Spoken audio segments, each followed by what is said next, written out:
Salut les gars, il est 14h30, samedi après-midi, il fait une chaleur infernale dehors. Je suis bien tranquillement à l'abri dans l'atelier, 21 degrés, tranquillou. Euh, un peu difficile aujourd'hui, on a fêté le départ, enfin fêté, non, c'était pas un sujet de fête, on va dire, c'était le pot de départ de Sévan qui est reparti de l'autre côté du mur d'Adrien. Donc nous aurons bientôt un RC Garage je ne sais pas quel département, c'est 44. Corrigez-moi, je me trompe. Surtout, ne me tirez pas dessus, mais corrigez-moi. Et aujourd'hui, nous allons faire l'unboxing d'un Arma Outcast V-PAV. C'est un châssis qui est uniquement ici pour la révision et un petit problème de diff avant. C'est Easyware qui a fait une bonne affaire parce que c'est un châssis que j'aurais pris aussi à ce prix-là. Il n'a pas payé bien cher, un châssis complet roulant dans l'état. Et en fait, il est content avec, il s'éclate, c'est tout ce qui compte. C'est vrai que l'esthétique c'est bien, mais quand on n'a pas les moyens, mais qu'on peut avoir quand même un engin de cette taille, de ce gabarit-là pour un petit budget, c'est super cool. On va donc voir ce qu'il y a dedans.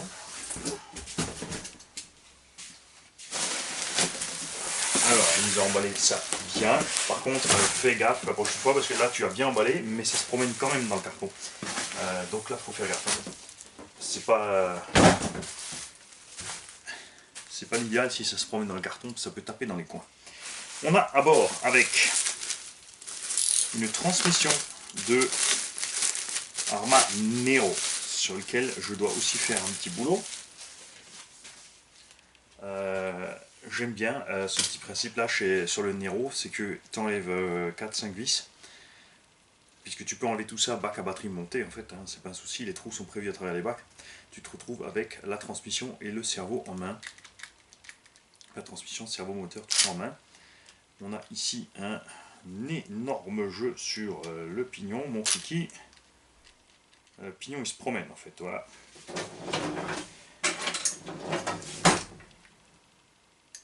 Alors vous en faites pas, il m'a envoyé un mail avec le détail de ce qu'il aimerait avoir fait sur ces pièces.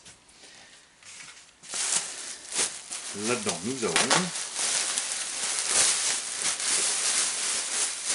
la radio, ça c'est cool. Comme ça on va pouvoir tout régler, le neutre, la direction, etc. Alors n'oubliez pas, vous n'êtes pas obligé de m'envoyer les radios, je peux binder un récepteur, enfin je peux, si j'ai une radio équivalente, je peux binder dessus, et sinon je peux utiliser une radio à moi, évidemment, dans ce cas-là, vous ne profiterez pas des réglages remis à zéro, c'est tout bien réglé, donc selon ce qu'a fait sur le châssis, effectivement, il faut la radio.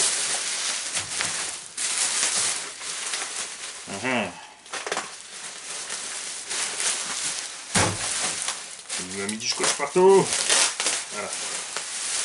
Alors, ce Arma Outcast est un truc que plein de gens aiment bien. Moi, depuis le début, il a son petit côté esthétique sympa, et il a un truc qui me plaît pas côté esthétique là-dessus, c'est le fait que c'est le châssis du buggy avec les triangles du truggy. On a donc un engin qui est aussi large que long. Il faut les roues monter dessus, et je trouve ça très dommage. Parce que c'est vrai que de côté il a une bonne silhouette avec sa carrosserie pick-up un peu rétro comme ça. On aime aussi le fait qu'ils aient monté des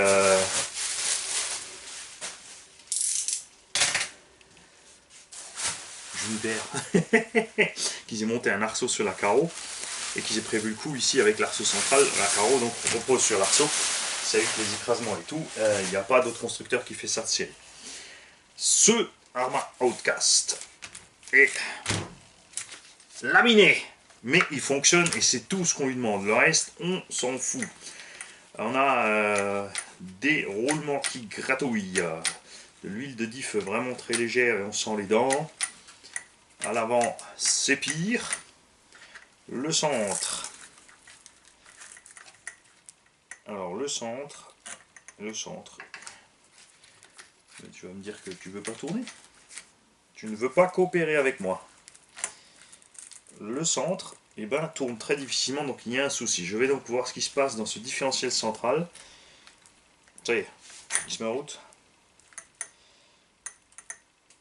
Ouais, le différentiel central, ça a l'air d'aller. Après, il n'a pas l'air très vieux.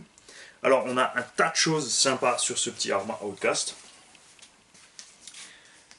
On a des amortos arrière qui, a priori, a fortiori, vu la construction, viennent de chez Techno RC, puisque on a le Techno MT je sais pas quoi et le Truggy qui utilise ces amortisseurs qui sont absolument immenses, qui sont super bien. Il n'y a rien à dire sur la qualité techno, c'est clair. On a une cale en alu arrière aussi, qui vient de toute évidence aussi d'un autre véhicule. D'ailleurs, ce vert, c'est marrant, moi qu'il y en a un qui fait des options vertes, mais j'ai pas encore vu. On a des triangles RPM qui, contrairement à ceux du X-Max ici, font leur boulot, c'est-à-dire qu'ils sont bien plus solides que les triangles d'origine de Arma. On a l'aileron qui a souffert salement, il est dans tous ses états. Il est juste encore dessus pour le Louvre, on va dire. La petite roulette qu'ils ont eu l'intelligence de mettre sous le support d'aileron pour éviter d'en avoir une en plus ici. On a un moteur de Seine Reaper, le Léopard 4082 1450 kV. On a un support hot racing dessus qui permet en fait d'utiliser un très grand pignon. Ça veut dire que le pilote avant, lui, il voulait aller très vite. On a une grosse usure du pignon moteur. Et on a surtout, je ne sais pas si vous allez voir la caméra, on a un corps de diff en alu. Alors, Easyware, s'il te plaît, si tu sais d'où ça vient, dis-nous d'où ça vient. Ensuite, tu as un machin très marrant, c'est que tu es équipé avec un Hobbywing Max 6. Vous avez bien entendu, il est équipé d'un Max 6 et en fait c'est pour ça qu'avec le 1450 kV, en fait ce machin devait tourner en 8S. Donc Easyware, tu peux rouler en 8S. Mais alors attention, il faudra que tu remettes forcément un pignon plus petit. Là il roule en 6 avec un pignon de je sais pas combien, il met 18 ou 19, on a vite fait le calcul, voir ce que ça dit. Donc là il a une patate acceptable et une bonne autonomie. Mais en fait tu peux tourner en 8. Alors ce qui est très marrant, c'est vrai que c'est même le Vario en fait a des ailettes qui se sont fait flinguer. On a des câbles qui se promènent, qui sont un peu trop courts ici en fait, donc on a les gaines qui s'ouvrent, donc je vais effectivement te faire ce câblage, je vais te ranger tout ce câblage ici aussi au niveau de la boîte radio qui est une catastrophe. On a un servo Savox 1270 SG là-dedans, c'est super, et on a des amortos avant qui ont un super débattement, ils sont vachement longs ces amortos là je trouve. Alors, est-ce que c'est d'origine ou est-ce qu'il y a une modif qui a été faite par le pilote précédent? Il y a aussi les bras inférieurs RPM qui ont été bouffés d'ailleurs par la noix de cardan, on dirait. Ça, c'est quelque chose qui s'est baladé dedans, mais rien de grave. On a le pare-choc avant RPM. Et bien sûr, ce qui caractérise la Outcast quand il est sorti, c'est donc cette baignoire de protection qui empêche la projection de trop de saleté à l'intérieur. Et ce qui fonctionne très bien.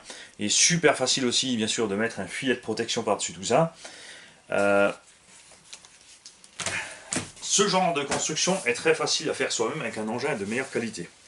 Donc c'est très simple, tu prends un Obao Hyper SS Truggy, tu prends le Hyper SS Buggy, et tout ce que tu fais, c'est que tu switches en fait les triangles de suspension, les amortos et les cardans du Truggy sur le châssis, tu te retrouves avec un Obao Outcast. Tu peux aussi évidemment le faire avec n'importe quelle autre marque de super qualité comme Techno RC par exemple ou S-Works. D'ailleurs ils ont sorti un truc qui s'appelle le Zeus, c'est sur le même principe aussi, c'est aussi une espèce de... Pour moi ça ce sont pas des MT, ce sont des Muggy courts en fait. La garde-sol ils l'ont uniquement à cause des grandes roues qui montent dessus, et au sujet d'ailleurs de ces grandes roues, allez voir chez Louis RC, ils ont sorti une nouvelle gamme de roues Truggy pour vous dire la vitesse de réaction qu'ils ont quand il y a un problème avec leurs produits, puisque j'envoie un mail pour me plaindre des pneus T-Rocket qui éclatent et autres, et je suis pas le seul, toute évidence. Ils ont sorti une gamme de roues 1/8 sur bedlocks. Là je voyais pas bien, mais si effectivement. Et les roues font 180 mm de diamètre à peu près. Enfin vous allez, je vous conseille d'aller voir les dimensions, vous allez voir. Et en fait ça correspond aux tailles de roues tout simplement backflip qui sont montés sur ce Outcast. On a donc une série à crampons, une série de pistes et d'autres. Donc des roues parfaitement adaptables Arma Outcast, Arma Kraton, etc. Pour ceux qui veulent, par exemple ce Kraton, mettre des roues un peu plus grandes mais pas beaucoup plus lourdes parce qu'elles sont plus fines. ça irait très bien. Les amortos techno étaient montés sans cale à l'arrière, donc on a énormément de jeu là. Ça c'est pas bon du tout parce que ça va arracher, forcément ça va travailler sur l'alu. Je vais donc voir si je peux avoir des petites cales en plastique ou quelque chose pour caler là-dedans. On va évidemment le démonter, le pauvre, et on va en prendre soin. Tous les deux, on va communiquer comme d'habitude. C'est pas la première fois qu'il m'envoie une machine. Ça fait toujours plaisir quand quelqu'un m'envoie plusieurs fois une machine différente. Je précise, c'est pas les autres qui sont revenus pour des pépins parce que Mani a mal fait son boulot. Donc on verra ce qu'on fait au niveau. Après, oui, c'est un espèce de shrapnel. Donc c'est vrai que c'est pas la peine d'en faire trop non plus. En tout cas, comme d'hab, je le répète, on communiquera. Il n'y a plus de barre stab avant. Si j'ai encore une barre stab qui traîne, tu me diras, on va voir pour te la monter, c'est pas un souci. Alors, évidemment, l'électronique est beaucoup plus lourd que ce qui est déjà embarqué normalement. Le moteur est plus grand et plus lourd, et le vario aussi plus grand et plus lourd. Est-ce que c'est vraiment utile? Je pense pas. 8S dans un petit châssis comme ça, je vois vraiment pas l'intérêt. Évidemment, le moteur tourne moins vite, donc avec un tout petit pignon et du 8S, on aura une grosse autonomie. Par contre, on aura un énorme poids dans ce petit engin. Et je vois autre chose, mon cher EasyWare. Et ça, par contre, ça m'inquiète un peu plus. Enfin, ça m'inquiète, c'est réparable. C'est ton carter arrêt de moteur. Je sais pas si tu vas le voir. Là où tu es. Là. Là. Ici. Là. Ton carter arrêt de moteur est en train de se barrer, en fait. Les vis sont, les trous de vis sont ovalisés et le carter arrêt est en train de foutre le camp. D'ailleurs, il tient même pas, il bouge. Donc là, il faut intervenir absolument pour pas endommager ton moteur. Je vais m'occuper de ça. Et au pire, donc on passera peut-être un filet un peu plus grand, mettra des vis un peu plus grosses si on a la place. Si on n'a pas la place, on profitera du châssis pour faire une patte arrière pour maintenir tout ça en sandwich. En plus, bien sûr, de la réparation des vis quand même. Ça va de soi. Alors tiens-nous au courant si tu sais d'où viennent toutes ces pièces options. Bon, techno on sait, c'est pas le souci, mais cette cale en alu verte, ce diff central en métal, ce carter de diff en métal, je veux dire, évidemment sur un châssis aussi court, parce que le Kraton est à peu près là en anthrax. Hein. On a 375 sur la Kraton, on a que 325, c'est l'anthrax d'un buggy, avec des grosses roues et beaucoup de traction qu'on a ici. On se retrouve tout le temps sur deux roues, donc ça décolle. Le diff central mouline et le diff central il crame, surtout avec les réglages d'origine arme. Il est impératif de durcir un peu tout ça.